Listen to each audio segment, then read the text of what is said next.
Universal News TV, votre chaîne d'information la plus crédible. Il faut dire que l'Afrique est toujours en train de subir l'imposition des concepts venus de l'Occident.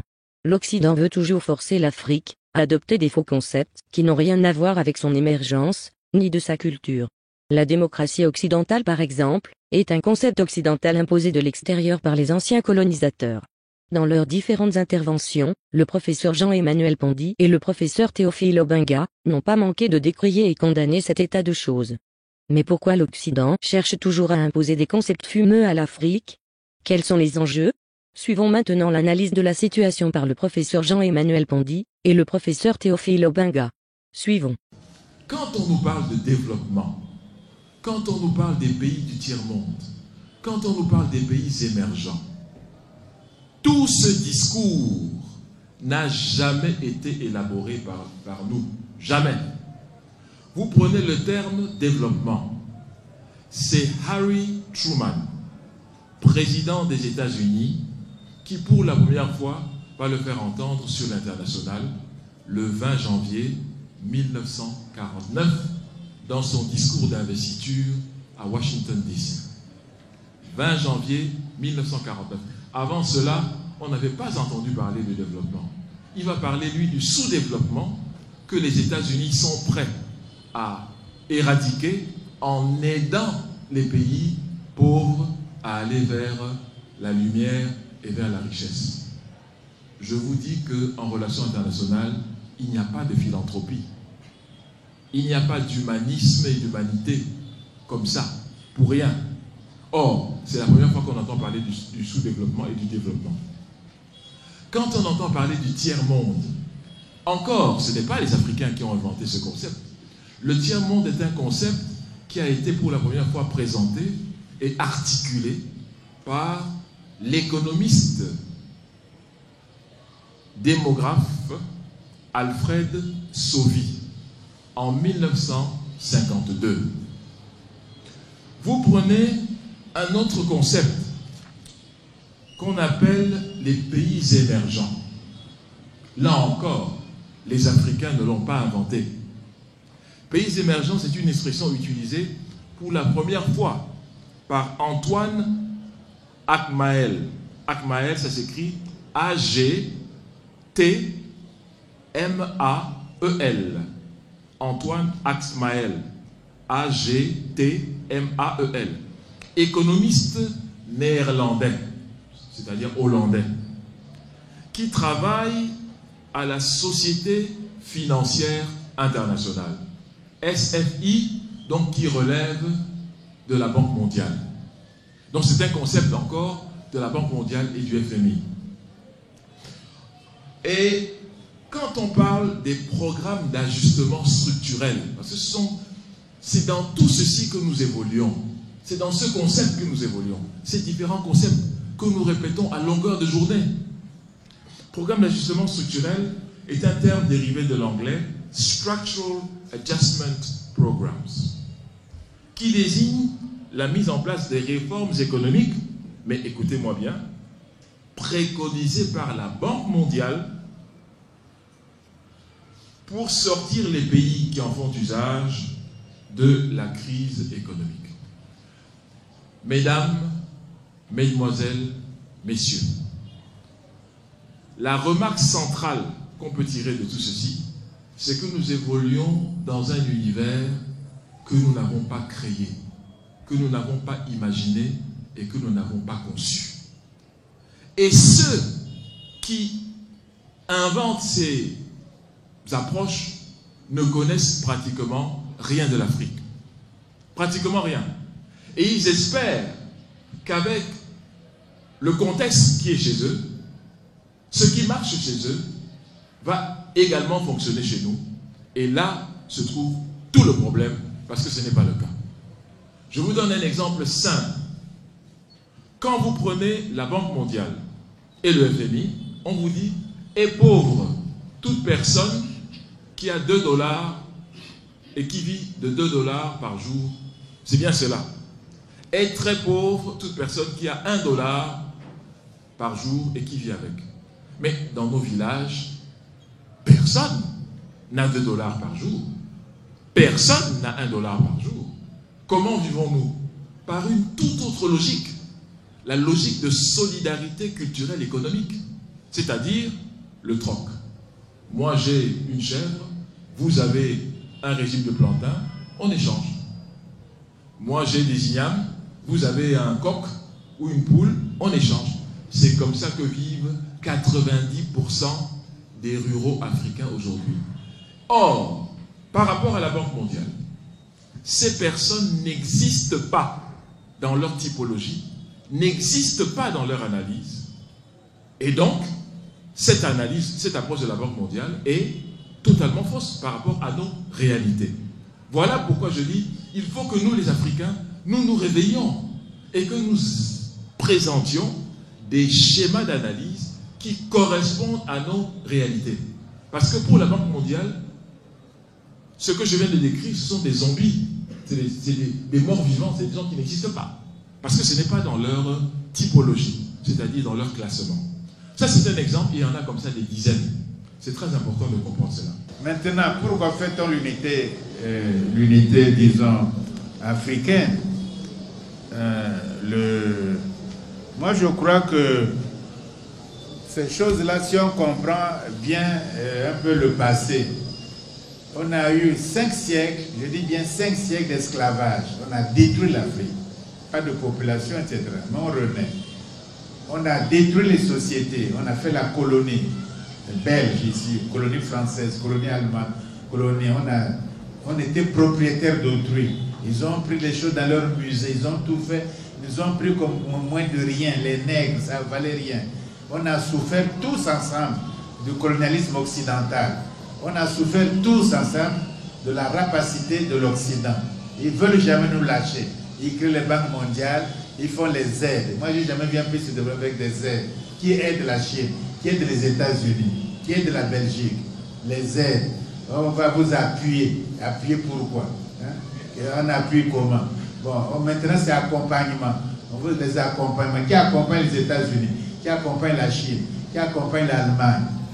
Et nous, il faut des accompagnements, des séminaires bidons qui les font fructifier, etc.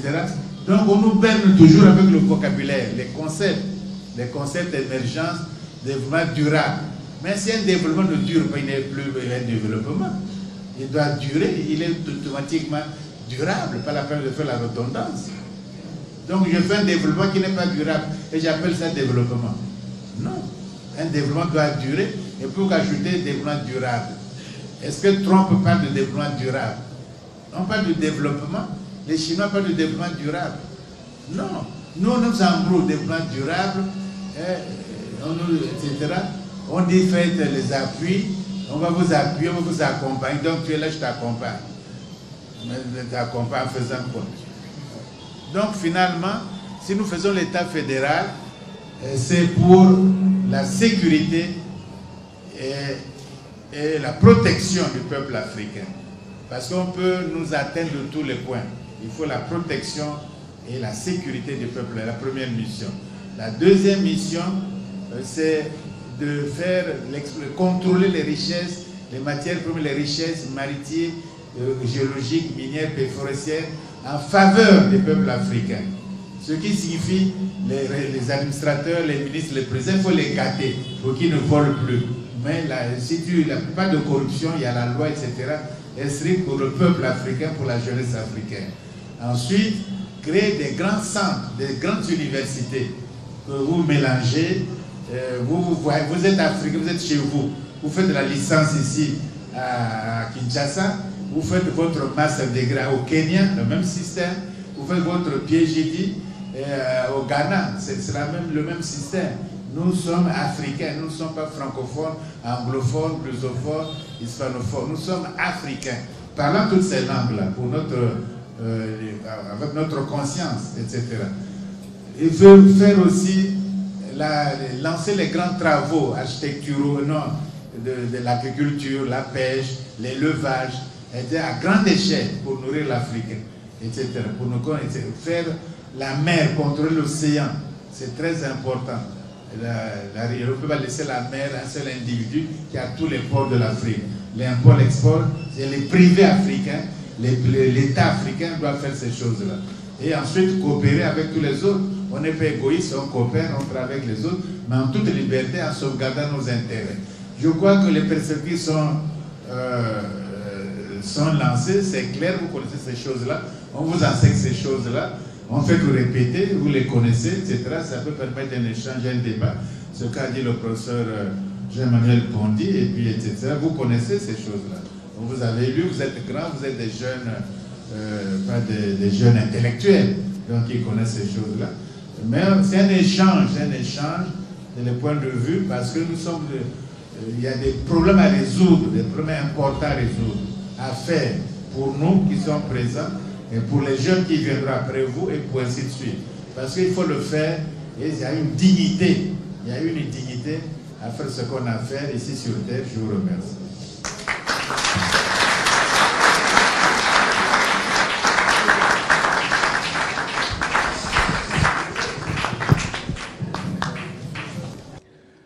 Le premier point auquel vous avez intitulé la conscientisation des Africains, personnellement, j'aimerais que vous puissiez l'intituler la révolution des consciences africaines.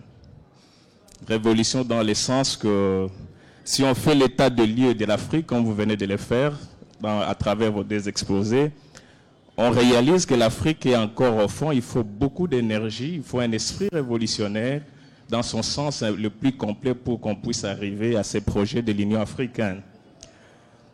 Au-delà de cela, vous avez développé un certain nombre de concepts qui ne viennent pas de chez nous, notamment les concepts de pays émergents, les concepts du développement durable. Il y a un concept qui m'a toujours fait rire personnellement, c'est celui des États pauvres très endettés. Non seulement on est pauvre, mais on a encore une lourde charge de dette. Et ça, c'est encore la caractéristique de l'emprise de puissance occidentale par rapport au continent africain. Alors, je me pose la première question à laquelle j'aimerais avoir une idée sur votre point de vue. Est-ce que le problème à travers cet ensemble de concepts ne se trouve pas par rapport à la robotisation des acteurs africains vis-à-vis de la robotisation des acteurs africains vis-à-vis de ces puissances occidentales? Comment parvenir à l'Union africaine avec des chefs d'État, des acteurs qui présentent chacun une vision qui lui est spécifique? L'Union africaine renferme des dictateurs, des semi-dictateurs, des démocrates, des semi-démocrates, etc. Mais comment faire une Union africaine? Et là, j'aimerais savoir si vous pouvez nous donner une idée qui ne peut pas être linéaire de la conscientisation des acteurs. Moi, c'est l'étudiant Mambo Ngimbi, la deuxième année licence sciences politiques. D'emblée, je tiens à remercier les deux orateurs qui ont eu à éclairer nos lanternes sur les différentes problématiques, n'est-ce pas, qui dérangent notre beau continent. Avant que je ne puisse poser ma question, j'aimerais invoquer un auteur, il s'appelle Gérard Prégnier, qui venait de publier récemment un ouvrage, Les cadavres noirs. Il dit ceci: notre aveuglement devant les cadavres noirs des guerres et des malheurs de l'Afrique, hors de la perspective humaine, témoigne du refus occidental de regarder en face le monde dans lequel nous vivons. À cet effet, je tiens à vous poser la question, et voici la suivante. Monsieur le professeur Emmanuel, quelle grille de lecture faites-vous à la lumière de la guerre qui sévit en Éthiopie? Est-ce que cette réalité ne peut constituer une boule de sable dans la machine à ce qui concerne les États-Unis d'Afrique dont vous arrivez à préconiser? Nonobstant, nous sommes sans ignorer que cette réalité est sans doute sévie au Soudan, où il y a eu division pure et simple, les Soudans du Nord et puis les Soudans du Sud.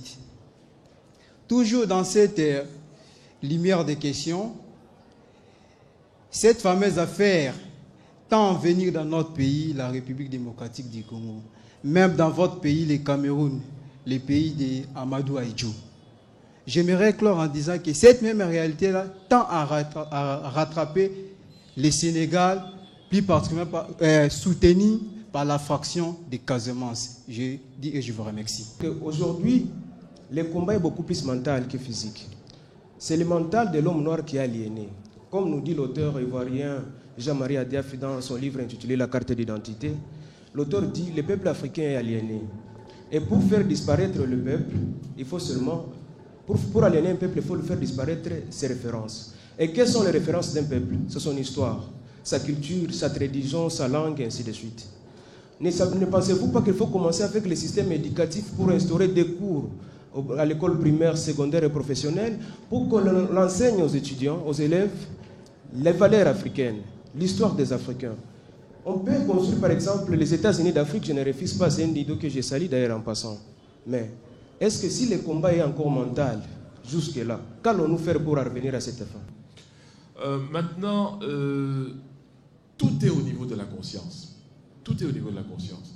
Et je vais peut-être mélanger un peu, parce qu'on n'a pas trop de temps, hein, mais je vais peut-être mélanger un peu, parce que je vois que tout tourne autour de « on commence par où?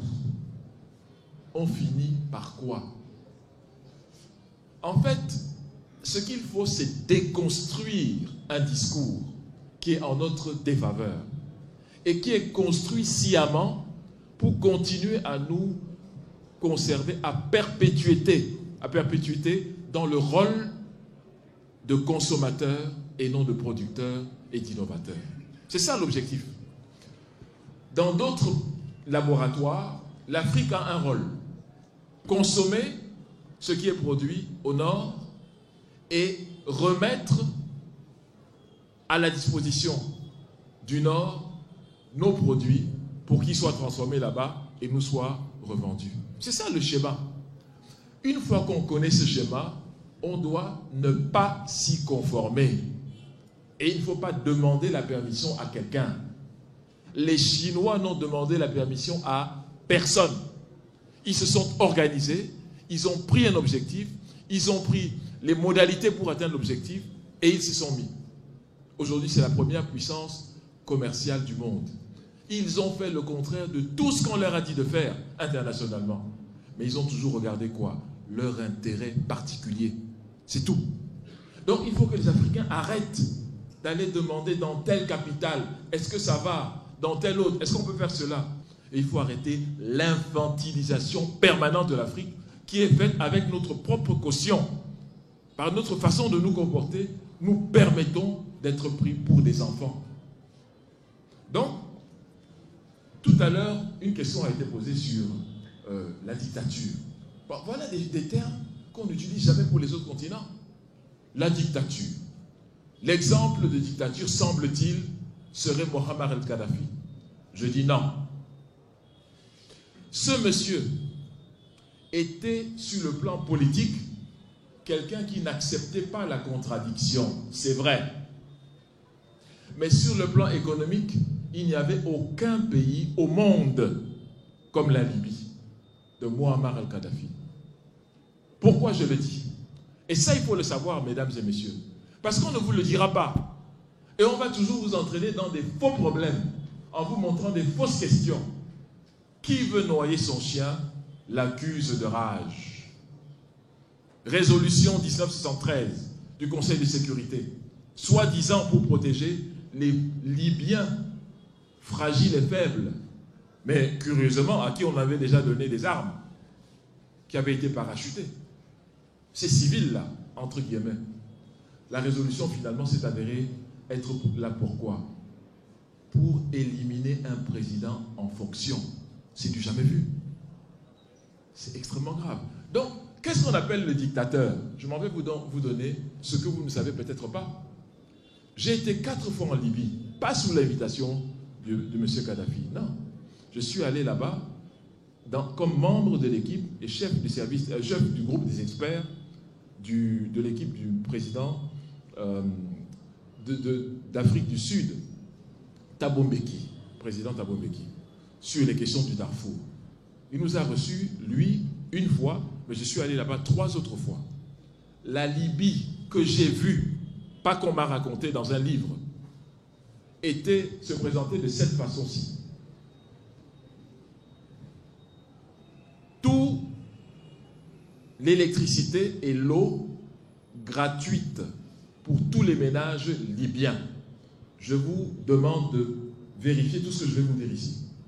Électricité et eau gratuite pour tous les ménages libyens. Le pétrole, c'est-à-dire l'essence, le litre à 0,55 €, c'est-à-dire quasiment gratuit. 0,55 € le litre pour tout le monde. Ce qui est mis à disposition de tous les étudiants libyens qui vont à l'étranger à partir de 1 500 $ de bourse chaque mois. Vous n'avez jamais eu de gens qui sont allés comme réfugiés libyens ou former une communauté de réfugiés libyens. Pendant ce temps-là, les étudiants revenaient toujours. Je m'en vais vous donner autre chose qui va vous étonner. Le chômage. Si vous aviez la malchance d'être en chômage, l'État libyen payait à tout chômeur, disons que vous êtes ingénieur, l'équivalent de votre salaire de base d'ingénieur chaque mois, en attendant que vous trouviez un emploi. On vous payait comme si vous étiez déjà en fonction. Ce qui vous manquait, c'était les indemnités de responsabilité et autres. Mais le salaire de base, tous les ingénieurs, tous les professeurs, tous les cadres avaient leur argent. Le PNB par habitant de la Libye, 12 000 $ par citoyen. 12 000 $. La fourniture en eau d'un pays du désert, tout ce que je dis, vous allez noter pour aller vérifier, pour voir que le professeur Bondi ne raconte pas n'importe quoi. Vous allez noter. Fourniture en eau d'un pays en plein désert, par rapport aux ménages, 96% des ménages libyens avaient de l'eau fournie dans leur ménage. 96. En France, c'est 92%. Je termine avec une autre statistique.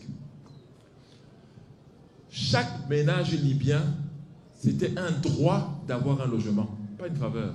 L'État donnait un logement à chaque ménage libyen. J'ai dit à mes amis libyens que ce n'est pas possible. Ils m'ont dit, professeur, demain, nous irons à la mairie et vous allez voir le mariage auquel nous allons assister, n'importe lequel, vous allez voir comment il va se terminer. J'ai dit d'accord. Bon, avant d'aller à la mairie, j'ai quand même appelé mon épouse. Vous savez qu'aujourd'hui, on est à l'ère du cyberespace. Je ne veux pas qu'elle me voie à la mairie et se demande, mais qu'est-ce qu'il va chercher à la mairie? Il m'a laissé ici. Donc, je l'ai appelé pour lui dire que je serai à la mairie demain de Tripoli, mais pour des raisons essentiellement professionnelles.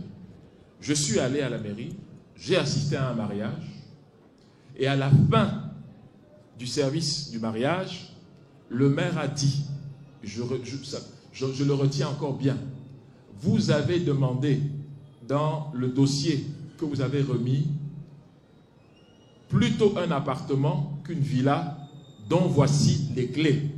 C'était devant moi, j'ai vu. Donc, voilà la dictature, mesdames et messieurs, dont on nous parle. Voilà le dictateur. Moi, je pense que beaucoup de gens aimeraient avoir un dictateur comme ça. Le problème de ce dictateur, c'est qu'il s'occupe de sa population. Et il a refusé de donner le pétrole libyen à ceux qui imposaient qu'on le leur donna. Il a refusé cela. Voilà son crime. Il arrive le 1er septembre 1969. Il fait le coup d'État. Je rejoins encore ce que disait le professeur Obenga. Il avait 27 ans. 27. 1er septembre 1969. Premier geste qu'il fait, c'est quoi? Nationalisation du gaz naturel. Deuxième geste, il change la quotité pour le gouvernement du pourcentage des revenus pétroliers, qui était à 40%. Il dit à partir de maintenant, ce sera 52% pour la Libye et le reste pour les sociétés. Ce qui est un affront, ce qui est une provocation terrible. Donc ces problèmes n'ont pas commencé en 2011 quand on le tue. Ces problèmes commencent dès 69. On dit celui-là, il va voir s'il ose nous confronter. Donc ce qu'on appelle souvent le dictateur, c'est quoi? La plupart du temps dans ce langage-là, souvent c'est des gens qui ont décidé de se mettre à côté et souvent d'être au service de la population. Qui appelle certains rois d'Arabie Saoudite et du Qatar? On les appelle dictateurs? Personne ne les appelle dictateurs. Or, mesdames, vous ne pouvez pas vous déplacer dans ces pays sans être chaperonné, c'est-à-dire un homme à vos côtés pour aller faire vos courses. Jusqu'à il y a 2 ans, vous ne pouviez pas conduire une voiture là-bas, mesdames. Bon, on appelle ça comme on veut, mais je crois qu'il faut faire très attention. Je termine, parce que j'ai... Alors, la grille de lecture par rapport à la guerre. Mesdames et messieurs, chers étudiants, il faut bien comprendre une chose. La guerre, comme l'aide internationale, sont des outils de contrôle. Il faut bien comprendre ça. Tant que vous êtes en guerre, que vous vous tuez les uns les autres ont toute la latitude de se servir tranquillement. C'est ça. Et on va donc organiser et orchestrer. Oui, vous êtes nés au nord, battez-vous contre ceux du sud. Vous êtes des musulmans, battez-vous contre les chrétiens. Vous êtes les francophones, battez-vous contre les anglophones. Mais mesdames et messieurs, toutes ces distinctions ne sont même pas dans notre culture. Qui parlait le français ou l'anglais ici avant la moitié du 19e siècle? Personne. Dans un pays comme le Cameroun, avant le 4 mars 1916, personne ne parlait ni le français ni l'anglais. Aujourd'hui, on nous dit, vous êtes francophone et vous êtes anglophone, il faut avoir des antagonismes. Pourquoi? Ce sont les mêmes tribus de part et d'autre. Et quand on discutait de ça à Berlin, qui de nous était là-bas? Parmi vos aïeux, vos grands-parents, ils étaient là-bas à Berlin? Non. C'est entre eux qui se sont séparés et appropriés illégalement la terre d'Afrique et le sol d'Afrique. Je répète, illégalement. Et aujourd'hui, on doit se battre. Pour quelle raison? La seule raison, c'est pour créer, en fait, la diversion et du dilatoire pour que continue le pillage. C'est tout. Tant qu'on n'a pas compris cela, nous allons jouer ce jeu morbide et funeste qui sera toujours entretenu et que nous devons nous-mêmes arrêter parce que nous avons compris les ficelles de ce jeu. Nous avons décidé d'arrêter. Un point, un trait. C'est tout. On n'a pas de permission à demander à qui que ce soit pour arrêter de s'entretuer quand même. On ne peut pas continuer comme ça. Être des enfants indéfiniment? Non. Non et non. Donc je dis que quand vous dites qui va le faire, mais c'est vous. Qui d'autre? Ce n'est pas les Martiens qui vont descendre pour arrêter les guerres ici. C'est bien nous. Qui est-ce qui vend les armes? En Afrique, il n'y a que 2 pays qui produisent très très peu d'armes. L'Égypte et l'Afrique du Sud. 98% des armes qui circulent en Afrique viennent des pays qui ne sont pas africains. Je m'en vais vous donner des statistiques. 80% des armes qui circulent dans le monde entier. En Afrique, il y a 500 millions d'armes dites de petit calibre. 500 millions, un demi-milliard. Je dis 80% des armes qui circulent dans le monde entier aujourd'hui ont la nationalité, soyons clairs, ont la nationalité des 5 pays qui siègent au Conseil de sécurité. Vous comprenez bien ce que je dis, hein? C'est-à-dire, ceux qui nous parlent de paix, la seule chose à laquelle on est en droit de s'attendre, c'est une résolution portant interdiction de produire des armes. Pas de les utiliser, mais de les produire. Ils ne le feront jamais. Pourquoi? Parce que le commerce des armes est le premier commerce au monde. Mais pour qu'on continue à produire des armes, il faut qu'il y ait des guerres. Et pour qu'il y ait des guerres, il faut qu'on crée des animosités, des antagonismes. Et il faut qu'on trouve des gens qui ne comprennent rien à tout ce qui se passe. Où sont-ils? En Afrique d'abord. L'autre est différent de toi. Bats-toi contre lui et tue-le. Mais vous achetez les armes où? On ne les produit pas. On achète chez eux. Si vous voulez faire une ferme de 100 hectares, vous n'allez trouver aucun argent. Mais si vous voulez acheter des armes, on va mettre à votre disposition, sous 48 heures, un protocole de prêt financier pour achat d'armes. Ce que je vous dis là, ce sont des vérités. Si vous voulez faire de l'agriculture ou de l'industrie productive, vous ne trouverez pas d'achat, vous ne trouverez pas d'accompagnement financier, comme disait tout à l'heure le professeur, accompagnement financier ou un appui financier. Mais si vous voulez acheter des armes, il y a plein de structures qui sont prêtes à vous en donner sous 48 heures. Parce que l'industrie des armes doit continuer à prospérer, à fonctionner par tous les moyens. Nous devons donc dire en tant qu'Africains que nous avons compris ce dont il s'agit et qu'à partir d'aujourd'hui, nous refusons de continuer dans ce piège. Voilà de quoi il s'agit. Et quand nous l'aurons fait, nous allons maintenant aussi lancer une autre offensive, c'est celle d'une coopération. Parce que le soubassement culturel est là. C'est ce que disait Cheikh Anta Diop. Nous sommes en fait les mêmes cultures, mais différenciées et déclinées sous différentes formes, c'est tout. Mais on a les mêmes approches, la même cosmogonie, la même relation avec Dieu, la même relation avec notre prochain. Que vous alliez au nord ou au sud de l'Afrique, la manière dont nous traitons l'étranger qui arrive chez nous, la convivialité, c'est une imposition, c'est comme ça qu'on doit faire. Vous comprenez? Dans tout ça, il y a des différences, mais il y a beaucoup de convergences. Donc, quand on veut nous dominer, on montre tout ce qui nous divise et ce qui nous sépare. Comme ça, on peut s'entretuer. Mais en fait, nous devons prendre la dynamique inverse, appuyer ce qui nous unit, et ce qui nous unit est plus que ce qui nous sépare. Donc, c'est dans l'école qu'on doit enseigner ça. C'est dans les mass médias qu'on doit enseigner ça. C'est dans les morceaux de musique. C'est dans les pièces de théâtre. C'est dans les écrits. C'est dans tout ça qu'on doit inculquer désormais la nouvelle idéologie. Voilà ce que j'avais à dire. Dans ces choses-là, où on fait ou on ne fait pas, c'est tout, c'est aussi simple. Par exemple, Simon Bolivar, c'est un général, il a libéré l'Amérique du Sud de l'Espagne. C'est un héros. Et il a réuni les États de l'Amérique centrale et de l'Amérique du Sud à Panama, au cours d'un congrès. Il a dit qu'il faut faire la fédération des États-Unis d'Amérique du Sud.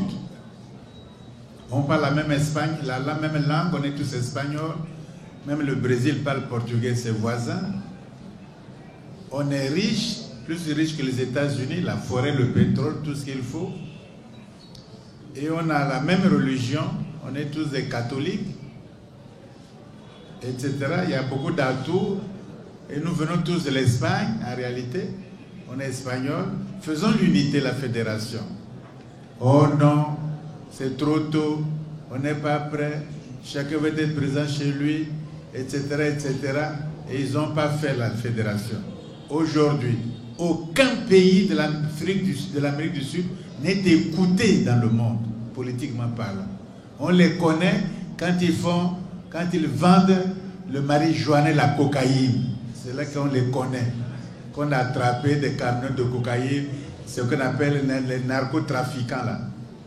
On les connaît dans cette réputation-là, les cartels.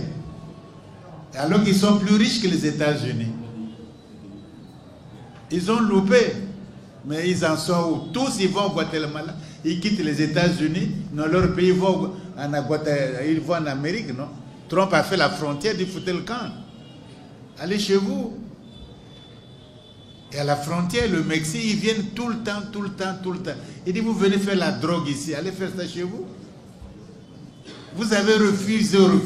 C'est des hommes avec un cerveau. Ils ont pensé, ils ont refusé à l'époque. On peut faire comme on peut refuser. C'est tout, c'est aussi simple. On peut refuser, ça ne fait rien. Restons comme nous sommes, des esclaves éternels. Bon, d'accord, c'est un choix. Ou faisons autre chose dans nos vies, on peut le faire. Il n'y a pas de condition. On ne peut pas avoir, j'ai toutes les cartes et je joue joker. Non, je ne connais pas ces cartes. Je joue au hasard. Je joue comme ça, il sort joker. Ah, je suis battu. Je joue dame maintenant. Il joue. Tu vois, c'est ça la vie. On n'a pas toutes les cartes. Il y a Yomoko et Moninga. Ah, il a ça, je joue ça. Non, on ne peut pas faire qu'on ne connaît pas. Tout le monde. Voilà, c'est l'exemple de Bolivar. Ils ont loupé. Maintenant, il faut le Mercosur. Avec Hugo Chavez, ça ne marche pas. L'Amérique ne veut pas de ces choses-là. Ils cassent ça. Par contre, des jeunes, avec Franklin, ils ont dit, nous venons de l'Europe, c'est la pagaille là-bas. Tu sais, nous sommes un pays jeune. On a tué les Indiens, on a fait les esclaves, on a fait les fermiers. C'est un pays de fermiers, etc. Faisons l'unité, la fédération. D'autres ont refusé. Ils étaient 13. Tu veux, oui, tu veux. Non, moi, je ne veux pas. Le Sud n'a pas voulu. Demandez aujourd'hui à la Géorgie, la capitale Atlanta, demandez aujourd'hui à Miami, demandez aujourd'hui à la Caroline du Sud de quitter les États-Unis. Ils avaient refusé, non? Qu'ils quittent maintenant les États-Unis. Ils ne peuvent pas quitter la puissance. Ils ne peuvent pas quitter. Ils avaient refusé avant. Et la guerre de sécession. Ils avaient refusé avant. Aujourd'hui, on ne fait plus la guerre. Moi, je suis l'RDC, je suis puissant. Je dis, vous, le Gaboto, c'est mieux, on ne veut pas. Je vous casse la gueule, on fait l'unité. Mais on ne fait plus comme ça. On fait la fédération, on fait la constitution des démocrates. Tu vas adhérer, tu lis. Tu adhères, d'accord. Tu as lui dit adhère, non, je ne vais pas adhérer, d'accord. On ne casse plus la gueule aux gens. Parce que c'est les droits de la liberté des peuples, etc. Donc, où on fait, où on ne fait pas. Mais il faut, dans ce bas monde-là, vous savez bien qu'on ne vous aime pas. Les Chinois ne vous aiment pas particulièrement. Les Russes ne vous aiment pas particulièrement. Les Belges et les Français ne vous aiment pas du tout. Les Anglais ne vous aiment pas. Les Américains ne vous aiment pas. Vous êtes les pays de la merde. Trump l'a dit. On ne vous aime pas. Et vous continuez à dire qu'on ne réfléchit pas à nos problèmes. On ne fait pas nos problèmes. Il y a ça, il y a ça. Mais les conditions ne seront jamais remplacées 100%. On fait avec ce qu'il y a. Personne ne vous aime, ne nous aime. L'Afrique est le continent mal aimé. On vous donne des dettes, je vous aide. Et puis après, je me lève, je dis, oh, c'est les pays les plus pauvres de la terre, les plus endettés. Mais à quoi servent tes aides alors? Je vous aide, puis je me moque de vous. Vous voyez bien que ce n'est pas logique, non? Je vous donne des dettes, je vous aide. Après, je dis que c'est les pays les plus endettés et les plus pauvres de la planète. Et je mets ça dans ta conscience. Comme ça, tu ne peux rien faire. Et ça, vous appelez ça les amis. Vous allez vous émanciper comme ça. Les Chinois viennent pour voir ce qu'ils peuvent prendre. L'Europe, on a bâti l'Europe. Ils n'ont rien. Ils prennent tout ici. Ils ne veulent pas lâcher l'Afrique, etc. Mais s'il y a l'État fédéral, par exemple, on est l'État fédéral, mais il n'y a plus de guerre du Soudan, de ceci qui va faire la guerre. L'armée fédérale intervient. Qui va faire la guerre aux États-Unis? La Californie va faire la guerre aux États-Unis? La Virginie va faire la guerre? Ou le Texas va faire la guerre? Il y a des petits problèmes, on règle comme ça. Des grèves de ceci, on a tué un noir là, des choses comme ça. Mais on ne peut pas faire la guerre. Il y a l'armée fédérale, il y a le Pentagone, il y a l'armée. En Chine, tu vas faire la division, telle province devient indépendante et on quitte la Chine communiste. Mais il y a l'armée chinoise, fédérale, on intervient. Aujourd'hui, on n'intervient pas parce que il n'y a pas de fédération. Donc, tu n'auras même pas besoin de visa. Pour un Américain, pour voyager aux États-Unis, il a besoin d'un visa. Pour aller d'un pays de New York en Californie, il a besoin d'un visa. Pour vendre, tu étudies à New York, tu veux étudier à Wisconsin, tu as besoin d'un visa. C'est ton pays. C'est ça le problème. Le marché, tu vends ce que tu veux, tu te balades sans visa.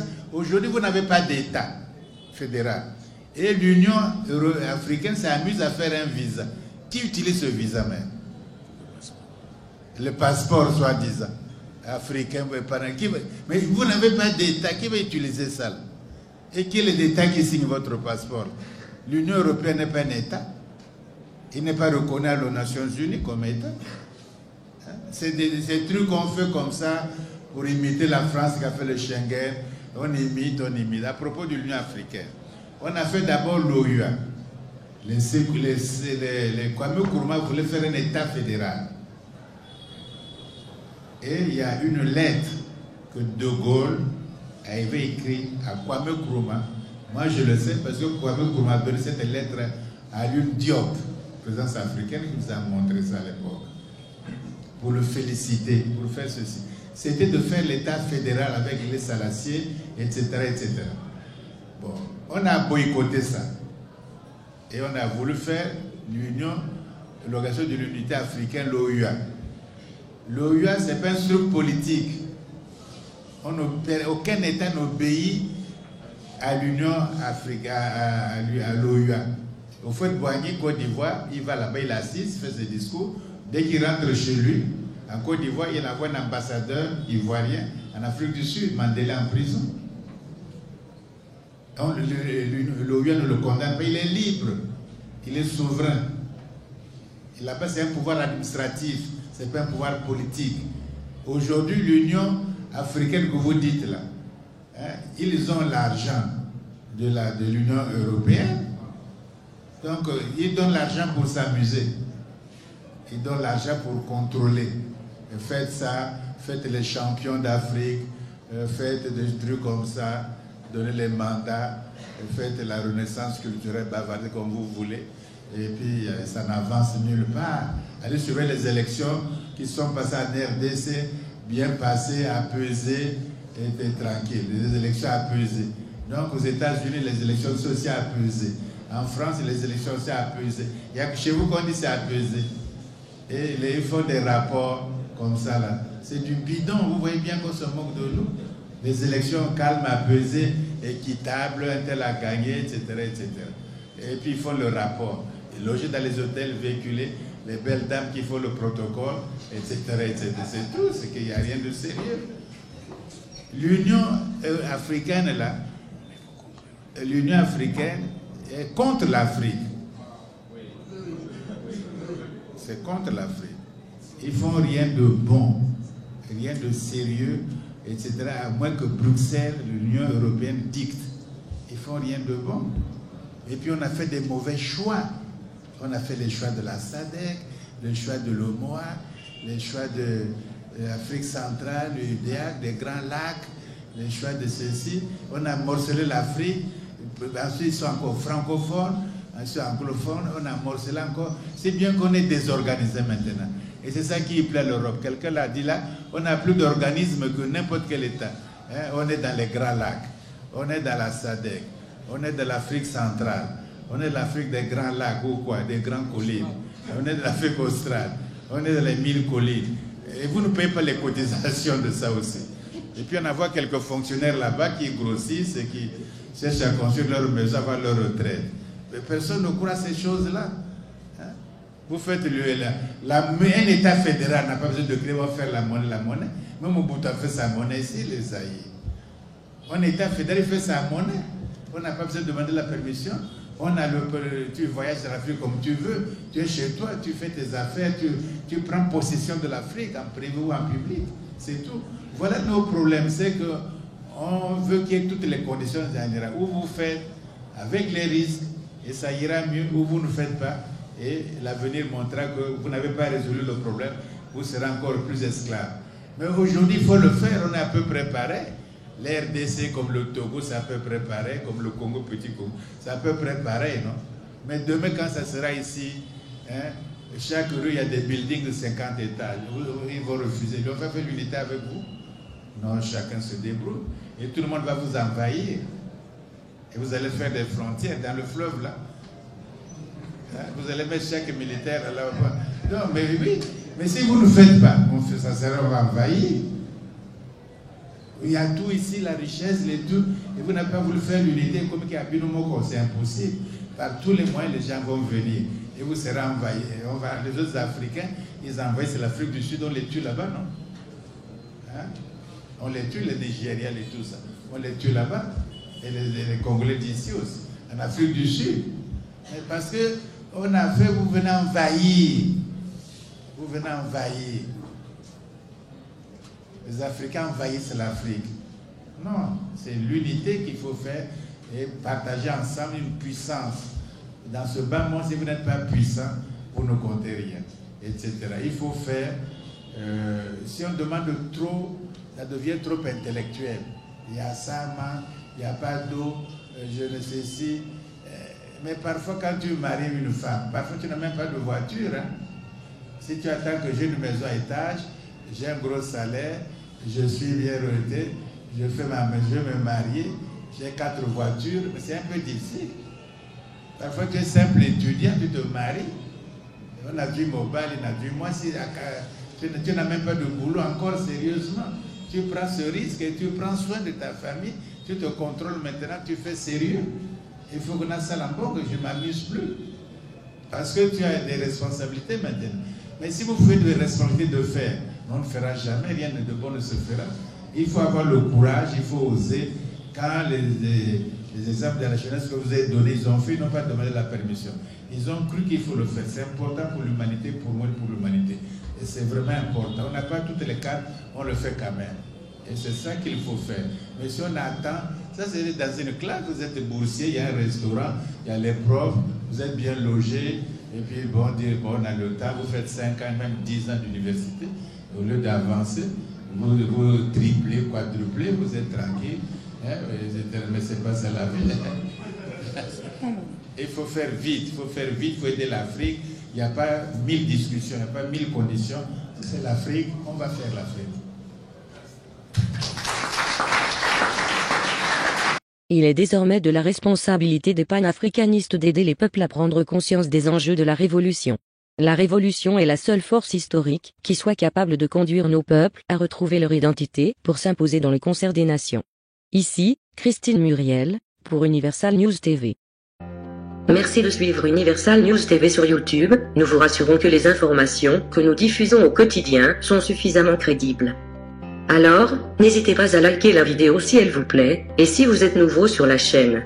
N'oubliez pas de vous abonner et d'activer la cloche de notification pour ne pas rater nos prochaines vidéos.